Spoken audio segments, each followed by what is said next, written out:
having urine? Cannot talk. Hello, I'm Charlotte and this is Desperately Seeking Charlotte.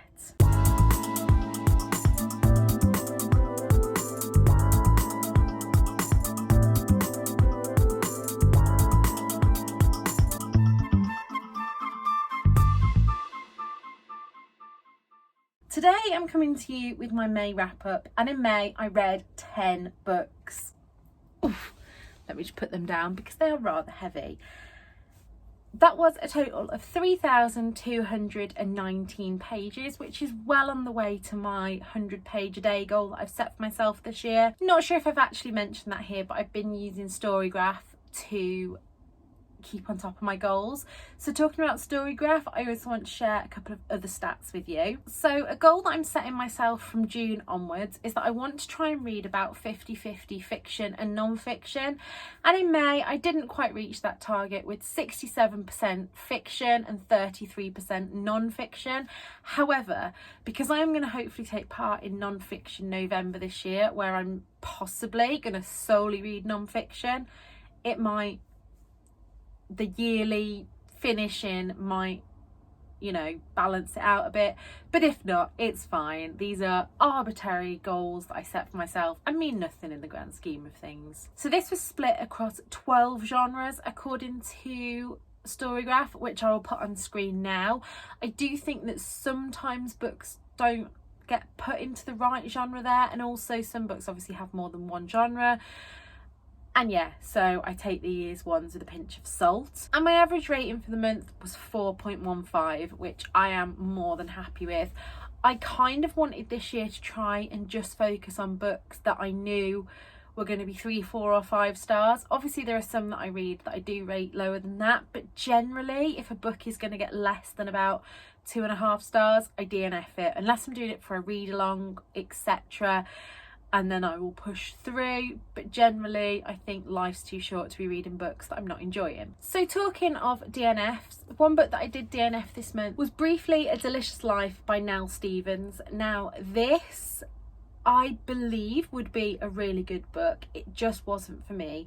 It's historical, which I'm obviously a bit iffy about anyway, but also on top of that it was very, very literary. I got about 25% into this one and it was almost putting me in a reading slump, so I decided to DNF that, and I will be giving that away to one of my friends. Then a 2.5 star is one that I've already decluttered. This was Harlan Coben's Stay Close. I read this when I was in Corfu with Stacey, and while I like the intrigue and I bought this book from a secondhand bookshop in Corfu, I don't know whether it's just Harlan Coben's writing, but there are a lot of slurs and things in there that I was just like, I have got absolutely no time and patience for this. Was the ending worth reading for? Probably not. And so yeah, 2.5 stars I gave that one. Let me know below if Harlan Coben gets better with age, but I think I just generally don't like the way that men write women. So that got that got finished and left in Corfu for someone else to read, because there's no point it taking space in my suitcase to bring back to be donated to a charity shop. Then on to a 3-star book now, which I think people are going to hate me for this, but it's Tell Me Everything by Laura Kay.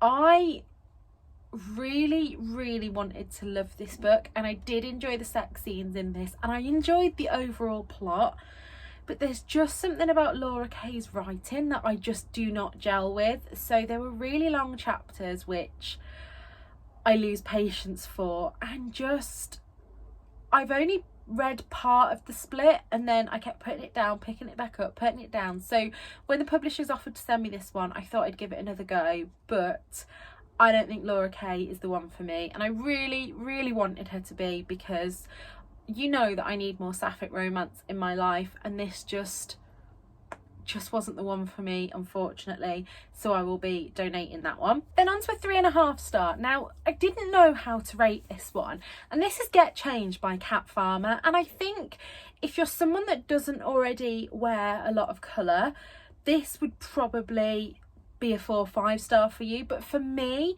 I didn't learn a lot from it, but I wanted to read this because I am going to be doing a video on dopamine dressing and wearing more colour etc. at some point in the future, and I thought this was a really fascinating book for that. I also liked how the author has this kind of conversational style. Back in the early 2000s, I used to read the Trinny and Susanna books, the What Not to Wear, which were horrendously fat phobic, ageist, all of that. This is an updated version of this. This basically says that there are no rules and to just go with your gut on things, but it is helping you like get that confidence, and so I really liked it. Kat is Does My Bum Look 40 on Instagram, and I love her Instagram anyway. I haven't decided if this one is going to be a permanent feature in my collection. I think it will be for now. I love the illustrations in it as well. Let me find the one, this one.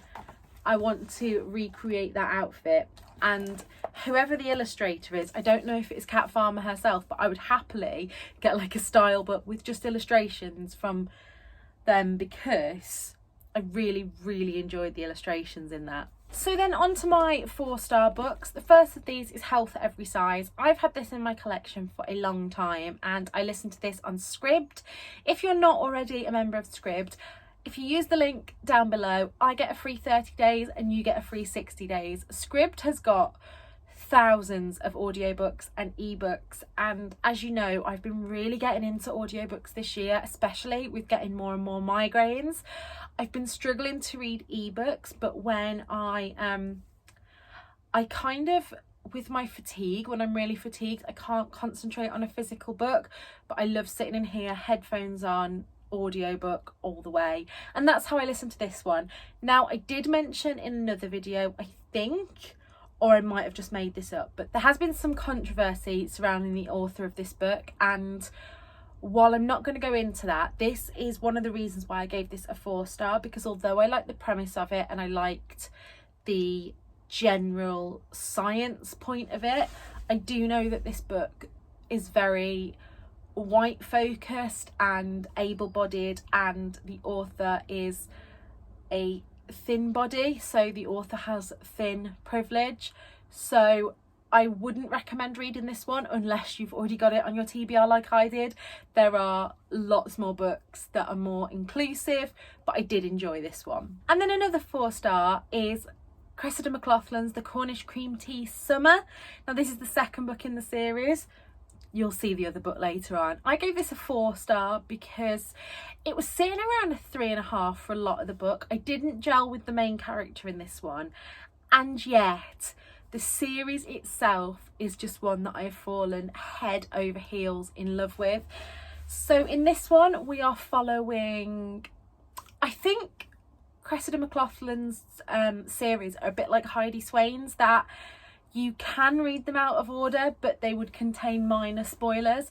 So in the first book, which I'll talk about later, we're focused on Charlie, and in this one we're focused on her cousin Delilah.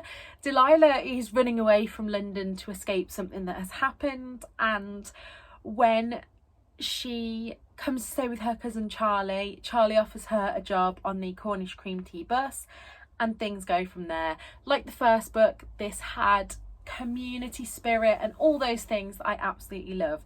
The reason I couldn't gel with Lila is just I didn't like a lot of the decisions that she made. However, there is a lot of growth throughout the book, and by the end I was kind of on her side. And then on to a book that I gave 4.5 stars, and this is Sarah Manning's London with Love. I could probably talk about this one for absolutely ages. This very nearly got a 5-star. I'd say it's more like 4.75, but I couldn't give a 5-star to a book that had so much casual drug use. That's just personal opinion. I didn't like that. However, this book spans about 30 years in our character's life, from the vintage wearing, Doc Martin wearing, angsty teenager who is at college and just wants to reinvent herself, to this woman going through her life but always seemingly to come back to Nick. Now, one of the things that I felt was so heartbreaking about this book, again, don't want to give spoilers, but there are some things that happen in here. One that I'll put that's not a spoiler is the death of Princess Diana, and although I'm a good 10 years, probably 15 years younger than the characters in this, I remember where I was at the time, and there were a couple of bits in this book where I knew where it was going, and it was almost like, you know how people talk about watching a car crash waiting to happen, and you know what's coming, and you bite your tongue and you know it's coming and you can't do anything to stop it. And it broke my heart. It broke my heart in a number of places. Another reason I couldn't quite give this a 5-star, if you've read One Day in December by Josie Silver, it gave me that kind of vibes. And there's just this little niggling, like, yes, I get that the love story is between Nick and Jen, but I have to feel a little bit sorry for the other characters around them. So yeah, 4.5 stars for that. I'm not going to be holding on to this beautiful hardback. I'm going to be giving this away. However, I am keeping my proof copy because it is this gorgeous floppy trade paperback style, but I don't collect hardbacks, so thank you to the publishers for sending me that, but I will be passing that on to a more appreciative home. And now on to my 5-star books this month. This month has been really good for 5 stars, and I think that's because I've prioritised finishing reading the ones I was really loving, which surely that's the human thing to do. The first one that I haven't got here with me, and it is up there, I can see it, but I'm not going to get it down. I listened to this on Scribd, and this is How to Break Up with Fast Fashion. This was a reread for me, and it's still a 5-star. I would still recommend it highly to anybody who is even thinking about dipping their toe in the world of secondhand fashion and just wants to hear a lot of the ethics behind it. I said to you recently, before my holiday, I did go on a bit of a fast fashion binge, which I still feel guilty about. But this book just reaffirmed for me why I am against fast fashion. Don't know what order to do these last 3 in because they're all 3 completely different, but I love them all. So we'll just go for what's on the top, and that is Cornish Cream Tea Bus. Now, I have just told you about the second book in the series. Well, this is the first, and in this we meet Charlie, who, after the death of her uncle Hal, is left his vintage Routemaster bus. She knows how to drive it, but she's not sure what she wants to do with it. And so she goes to stay with her friend Jules in Cornwall, in the gorgeous little village of Porthgallao, and turns the bus into the Cornish Cream Tea Bus. Throughout this, we meet a lot of interesting characters. There is such a community feel. It's not all rosy. Some of the villagers in Porthgallao are not impressed by Charlie's arrival, but by the end of the book we love everyone, and there's just such a community in this book. I couldn't give it anything less than a 5-star. I switched between reading this in physical copy and reading it on Scribd, and it's a 5-star. It's a 5-star. What else can I say? Not much. I really should just name this section I bloody love this book. The second one, Rainbow Grey, Eye of the Storm. Now, I don't know why it took me so long to read this one. I just wasn't in a middle grade mood when I first picked it up. But this month I kind of read it in 2 sittings. Absolutely love the sprayed end pages. And I don't really want to give much away because, again, this is the second in the series. But I gave the first in the series a 5-star as well. So if you haven't read it, get onto it. It is a fabulous middle grade series. And we all know that a lot of people my age, they have a certain magic themed book series that they're trying to let go of because the author is an outrageous TERF. And I think this book would be one that would help you on your way. And last but by no means least is another proof copy that I was sent this month, and this is the Yoga Manifesto by Nadia Gilani. This book was fantastic. As you may or may not know, I am really getting into my yoga. I have really changed my head about yoga in the past couple of years. I used to do it to lose weight, 100%, that's why I did it. And when I felt like it wasn't giving me the yoga body that everyone else seemed to have, didn't bother anymore. But now I do it for up here, and that's something that yoga talks about in this book, that Nadia talks about in this book. This book is kind of part memoir, part call to action, part deep dive into yoga, yoga's roots, yoga's problems. Trigger warnings in this for a lot of things such as eating disorders and problem drinking. But I think this book was done fantastically. I have folded, I don't know if you can see, I don't normally dog-ear books, but I've dog-eared a lot of this because I want to write the quotes down. And honestly, definitely going to read this one again because it gave me a lot to think about.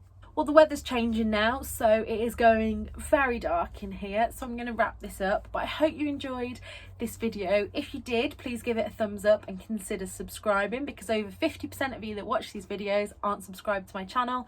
If not, why not? It's free to join here and we don't bite. We usually don't bite. That is all for today. I hope you've enjoyed this video, and until next time, look after yourselves. Bye!